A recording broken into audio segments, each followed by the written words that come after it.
What's good people? Welcome to Whole Views. Thank you for clicking that thumbnail. My name is Corey, and today we're going to be talking about a show that I fully expected to find overrated, overhyped, and that show is Beef.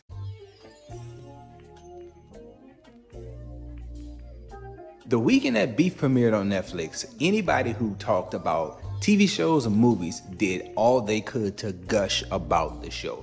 And personally, I just had my expectations boosted up, and I thought to myself, there's no way that this show lives up to the hype. There were people calling it the best written show of the year, possibly the best drama that they've seen in years. And I thought, like, there's no way that Netflix dropped something that is that impressive. A lot of the stuff that is Netflix produced, Netflix made, is also subpar in certain areas. So I thought to myself, there's no way this could actually measure up to that. I started the episode. I saw that it's produced by A24, and I thought, ooh, maybe it could live up to the hype. And then I saw the first episode, and you get the opening, and the opening starts with a bang, and then things kind of wind down a bit, and then it ends with a bang. And I thought to myself, okay, I feel like this show is very much overhyped, and people were raving about a show that's probably gonna be, an average little drama. And as I continued to watch each episode, I would text my friend and I would say, this show is insane.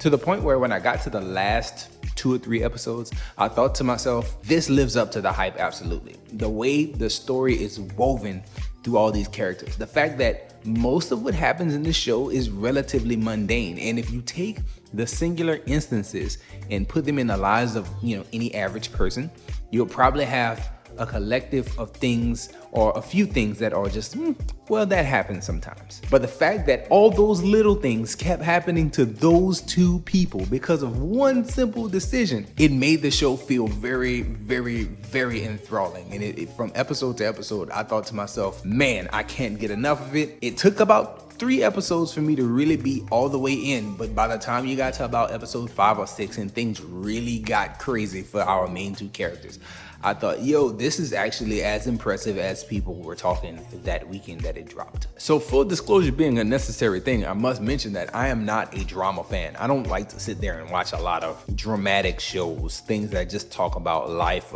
I like to see a lot more action-packed stuff. I like to see things that are a lot more engaging when it comes to, violence or just action, really, for the most part. I like to see things happening.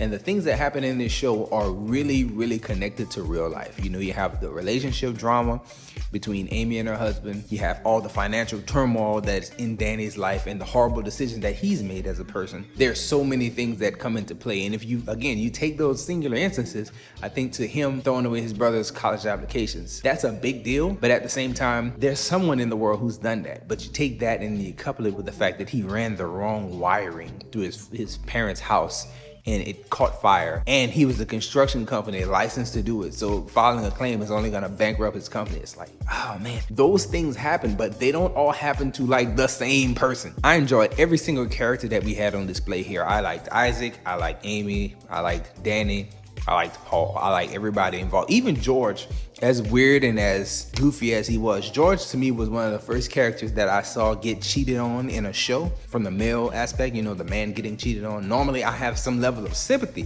for those characters, and I felt nothing for George. And I think it was just the way he was so aloof and the way that he just didn't assert himself in the areas that it was obvious that he needed to assert himself. It was a very good show. And if I actually decided to sit here and break down every single thing that I enjoyed about it, I would probably be here for quite some time. But just wanted to do this quick one to let everyone know that yes, Beef is a very hyped up show that Netflix produced via A24, but it's worth the hype. It is a very, very good program. I'm not a huge drama fan. I tend to like the superhero stuff. I tend to like the action stuff, but I'm going to be probably rewatching this as soon as possible because it is worth coming back to and just reliving those moments and seeing how things unfolded, seeing if you can kind of feel the way things happen in a different way. Because when you take those moments and you put them in the lives, again, all those small instances, you put them in the lives of 2 people and say, all this happened. Yes, that happens to this person, or that happened to that person. No, you take all that, you put it in one group of people and say, most of this happened to 2 people. That it made for a very crazy story, very entangled, weaved, very well weaved show. I enjoyed it so much. So those are my thoughts on Beef. I probably could do a whole bunch more, but I'm just gonna leave it right there. I thought it would have been overhyped. I thought it would have been overrated, but I was very much wrong. It was adequately hyped. Very good show. Let me know your thoughts about it in the comment section. If you had a chance to catch up on it, watch the entire thing. I thought it was a great show, 10 out of 10. That's all we have for this one, y'all. Enjoy yourself, guard your heart, and go watch something good.